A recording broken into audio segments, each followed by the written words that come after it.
I was asked if we could make a rose in class, and even though I've never made one, of course we can. So I started with this 10-inch cut-off piece of lawnmower blade and drew out the thinner part to make it into the rose's stem.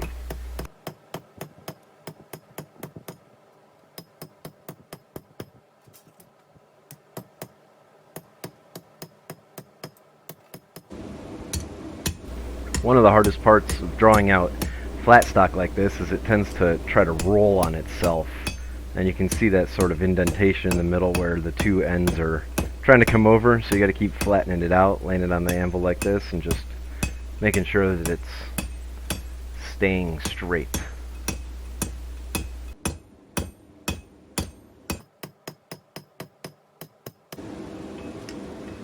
As the stem was starting to become round, I decided to isolate the end. I actually isolated a little bit more than I meant to, but it turned out okay in the end. But as you can see from the last lesson, that is going to become a leaf at the end of the stem there.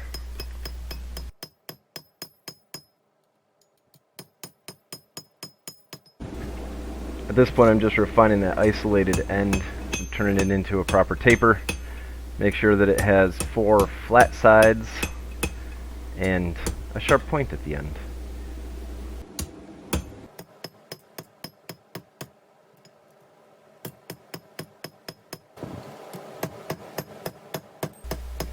Before I was drawing it out and just turning it into a smaller square.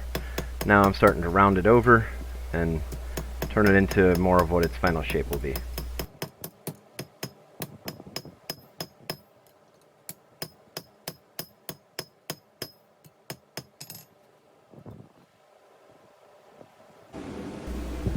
Starting to make the actual rose here.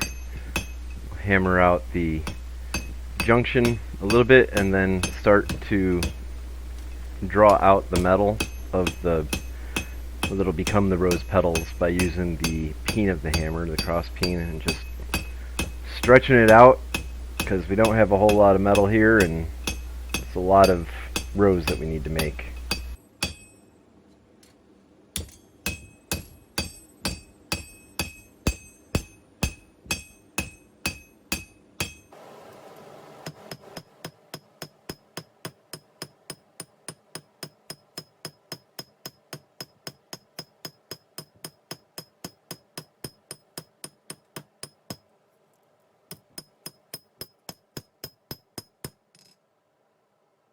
As I draw out the flat, I keep flipping it, making sure that the cross peen marks are making X's rather than just making them all go in the same direction. That's just so that I more uniformly draw everything out.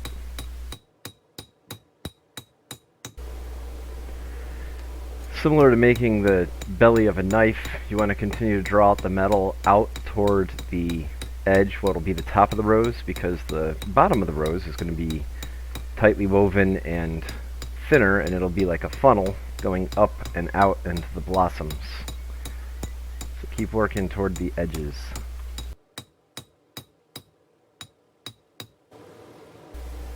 Here I flip the piece over and I'm hammering all those marks down and in, just sort of planishing it, making it smooth and flat. I don't know if this is really even necessary. It's just what I did.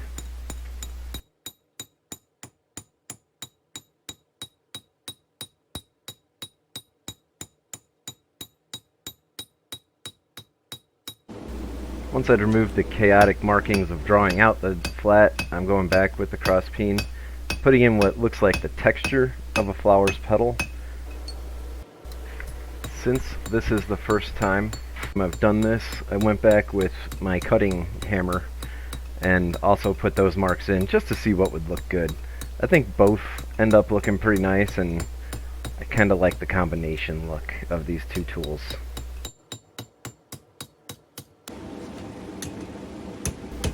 The stem needs to come in at a 90-degree angle, so here I'm struggling to get it down and out of the way, part so that it can go into the forge, and the other part is because that's the way that you need to roll the flower up onto the stem. At this point it looks like an herb chopper knife, and actually what I've done so far is pretty similar to how you would make one, so I guess it's not all that far off.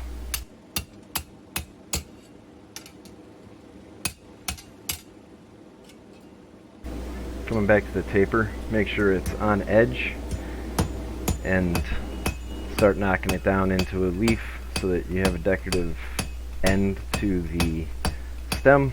And I'm doing it at this point just so that I didn't do a whole bunch of chisel work and whatnot and then needed to grab a hold of it at some point working on the leaves and put gouges in it or distort it in some way. Because this leaf is so small, I came in with a smaller hammer that I could just control where it hit a little bit better. Just making sure I don't smash something that I didn't mean to.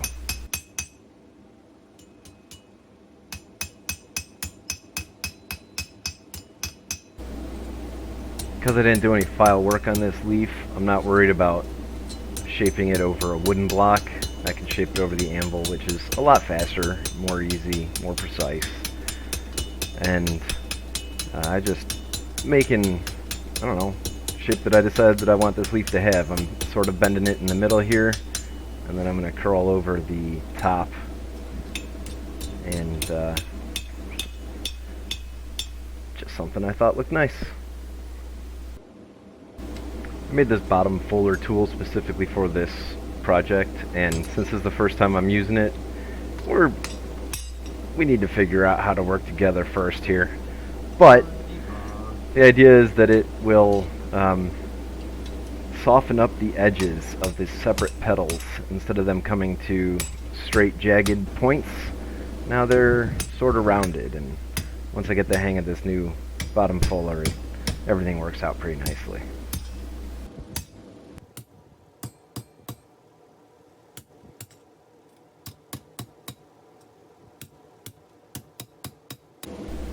The story is that a bunch of Russian blacksmiths came to America, and this is the way that they taught the American blacksmiths they were working with to make them, and that's why it's called a Russian rose. And the way that they did it was, instead of rounding the edges like I did, is they just cut them.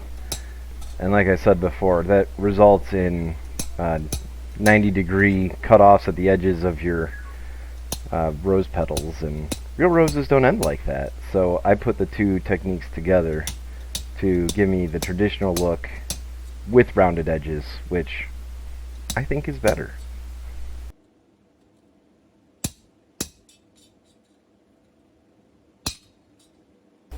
Yes, I'm a blacksmith, but no, I don't really like burning all of the arm hairs off my arms.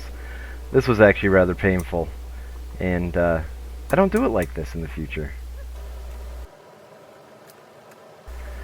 Using a hold down tool and grabbing the chisel with my tongs made it a whole lot easier on my arm, and was able to get the final cuts punched almost all the way through here with this big and slightly dullish chisel, and then I jumped to my sharper, smaller chisel to finish nice clean cuts.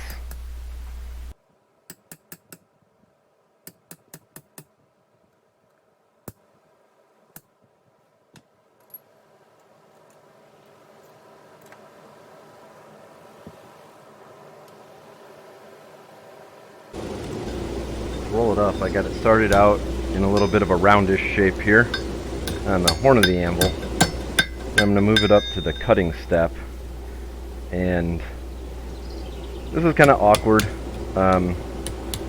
It sort of works. Once you get it to start rounding, you can sort of hammer it over onto itself.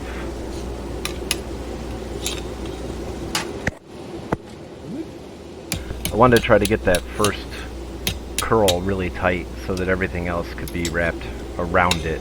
So this is where I spent most of my time kind of figuring it out. Once you get that first wrap right, the others follow pretty quickly.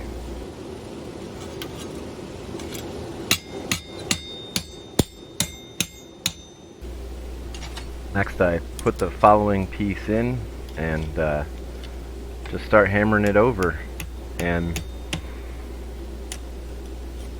rounding up the next leaf a little bit here, and then it goes over too.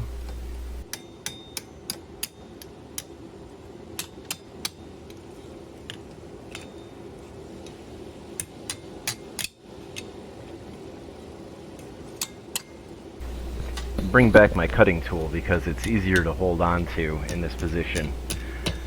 And here I can get it to start curling more easily using that tool, and then switch off and use my hammer to actually do the rounding. And the two tools together seem to be the best way to make this happen.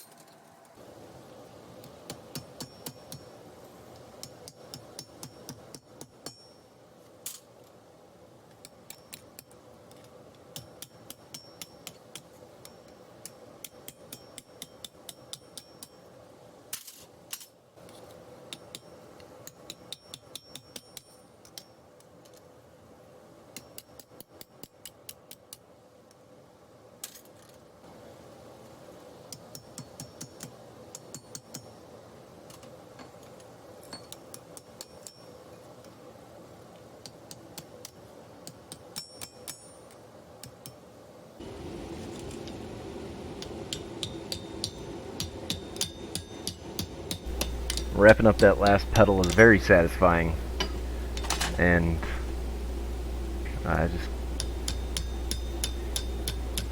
nice to finally see everything taking shape, and it's easy to just sort of keep working on it to refine it. At some point you actually have to decide that you're good. The petal's almost done. I'm going back to the stem. I want to bring this thing back up and around, so I'm just going to use the horn of the anvil and make sure that it's properly shaped here. Part of what I want to do is additional work on the flower, and I need to have a steady base where I can hit it and put the impact straight down into the petals so that I can knock that centerpiece forward a little bit so it's not sunken down into the center of the rose.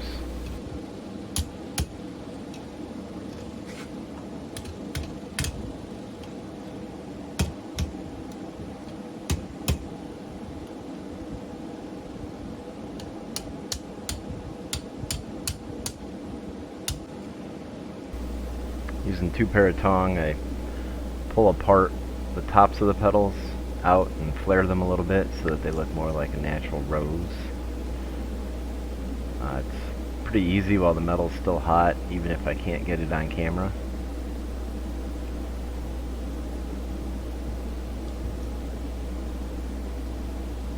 It becomes more difficult as the metal cools. I should have just put it back in the forge, but I didn't, and that is why you're watching me struggle so much.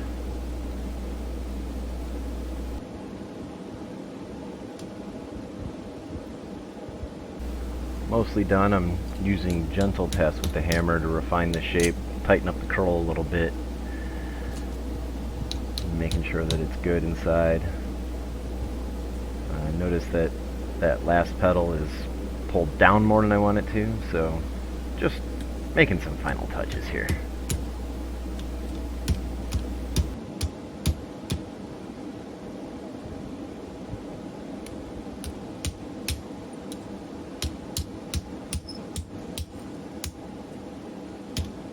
Coming back to the stem, now that I don't need it to be something that I can strike to work on the leaves or the flower petals, I'm going to curl it even further over and use some tongs to try to get it into the shape that I want it to have.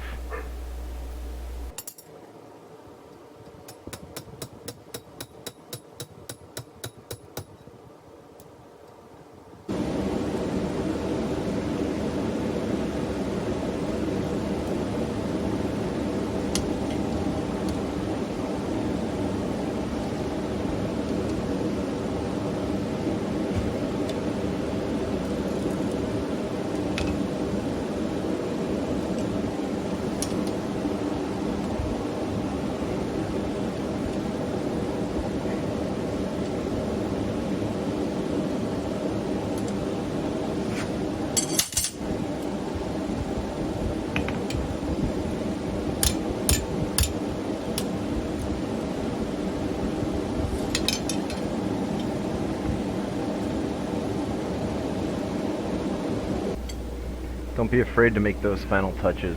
It's your project. You know what you want it to be. You know what you want it to do. So keep going until you get it just right. And that's it. That's how you make the Russian rose. I had a lot of fun with this project. Had no idea what I was doing when I first started it. I just watched some videos myself, and going from that to here. And that's what we'll be doing in class. See you then.